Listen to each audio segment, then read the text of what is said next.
Allô, chers YouTubers. Bon samedi, aujourd'hui nous célébrons la fête de Saint-Joseph, époux fidèle de la très sainte Vierge Marie. Donc je me disais, pourquoi ne pas passer un peu de temps avec vous? Et aujourd'hui, nous allons poursuivre notre série sur les poèmes acrostiches. Et n'oubliez pas que j'ai un autre épisode qui vous rappelle comment écrire le poème acrostiche, que vous pouvez toujours regarder pour comprendre ce qu'on fait. Mais nous poursuivons notre série. Et aujourd'hui, le psaume 25 que nous avons commencé, que nous avons fait en anglais la dernière fois, nous le ferons aujourd'hui en français. Et n'oubliez pas que les Bibles que j'utilise, elles ont l'alphabet hébreu écrit. Donc, nous étudions le poème acrostiche, mais en suivant l'alphabet hébreu, parce que dans la langue originelle, le style acrostiche est très présent, mais dans les traductions, à moins que nous ne le sachions, elles sont perdues. Mais certaines Bibles, comme la Bible de Jérusalem en français, vous voyez ici, sur les côtés, ont les lettres de l'alphabet hébreu écrites. Alors, j'espère que vous avez passé une très bonne journée de Saint-Joseph et que vous passez toujours une très belle journée de Saint-Joseph. Et nous allons commencer. Et n'oubliez pas que dans les descriptions, vous verrez toujours où est-ce que vous pouvez vous procurer mes livres. OK? Qui sont disponibles sur plusieurs marchés digitaux. Through Amazon, Making Wise History. Oui, ces deux collections de poésie sont en anglais. Et aussi, vous pouvez, si vous commandez plus que 500 copies, vous pouvez aller sur mon site internet trineland.online. C'est dans la description aussi, où vous pouvez recevoir un rabais lorsque vous commandez de gros lots pour vos écoles. Alors, chers amis, chers internautes, pourquoi ne pas commencer notre session de poésie? Au nom du Père et du Fils et du Saint-Esprit. Amen. Psaume 25.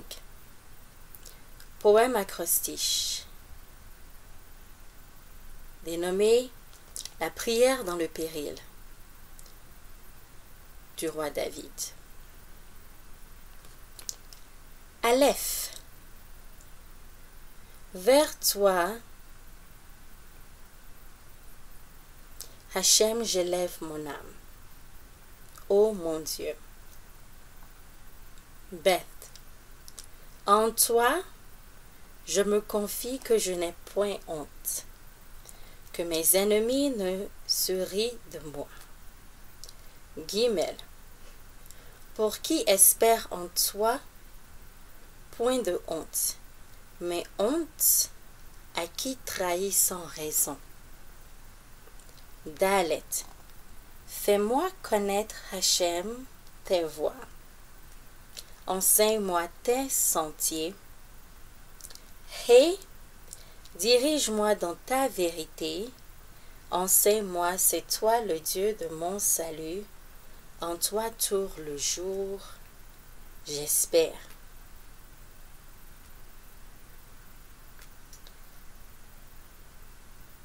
Vav. Zaïn. Souviens-toi de ta tendresse, Hachem, de ton amour, car ils sont de toujours. Het. Ne te souviens pas des péchés de ma jeunesse et de mes révoltes, mais de moi selon ton amour, souviens-toi à cause de ta bonté, Adonai. Tête. Droiture et bonté que Adonai, lui qui remet dans la voie les pécheurs. Yod, qui dirige les hommes dans la justice, qui enseigne aux malheureux sa voie. Kaf. Tous les sentiers de Adonai sont amour et vérité, pour qui garde son alliance et ses préceptes. Lamed. À cause de ton nom, Hachem, pardonne mes torts car ils sont grands. Même.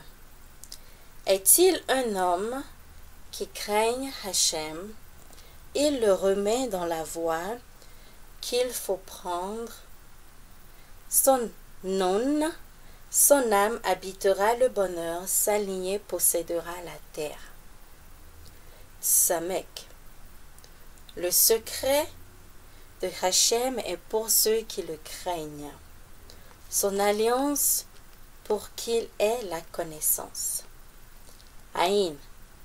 Mes yeux sont toujours fixés sur toi, El Shaddai, car il tire mes pieds du filet. Feu. Tourne-toi vers moi, pitié pour moi, solitaire et malheureux que je suis. Tsadé. L'angoisse grandit dans mon cœur, hors de mes tourments, tire-moi. Vers mon malheur, Kouf. Vers mon malheur et ma peine, efface tous mes péchés. Resh.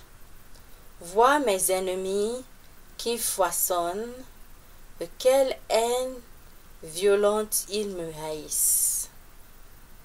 Shin. Garde mon âme, délivre-moi. Point de honte pour moi, tu es mon abri. Tav. Qu'intégrité et droiture me protègent, j'espère en toi, Hachem. Rachète Israël, ô Dieu, de toutes ses angoisses. Au nom du Père, et du Fils, et du Saint-Esprit. Amen. Donc vous pouvez voir dans le poème d'aujourd'hui, j'ai utilisé 3 noms qui sont attribués au Dieu Tout-Puissant, Dieu le Père, comme il l'était dans l'Ancien Testament. Je l'ai mentionné dans certains épisodes. Je ne sais si vous avez déjà été dans une synagogue, mais mon expérience ayant été dans les synagogues, c'est que non seulement le nom de Dieu n'est jamais appelé, mais le nom qu'ils utilisent, c'est Hachem. Et durant les services liturgiques dans les synagogues, c'est ce que vous entendrez souvent. Mais pour nous qui avons hérité de la tradition qui sommes judéo-chrétiens, qui avons hérité de la tradition juive, l'Ancien Testament, dans la plupart des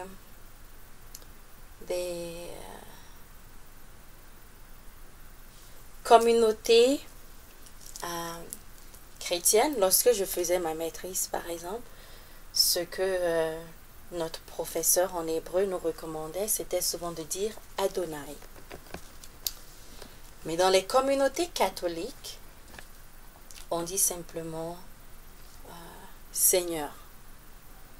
Et vous le verrez dans plusieurs Bibles. Mais dans la Bible de Jérusalem, le nom de Dieu est encore écrit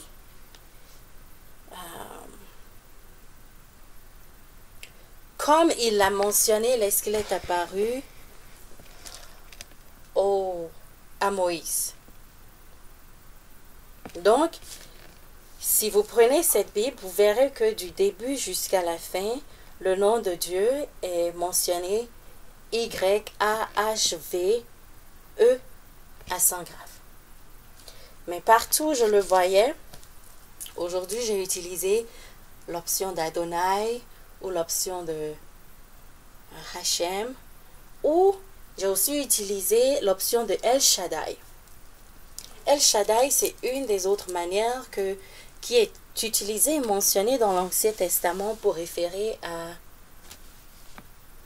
Dieu. C'est l'un des noms de Dieu. Alors, j'espère que cela vous aidera dans vos études bibliques et dans vos études de poésie, de savoir que la poésie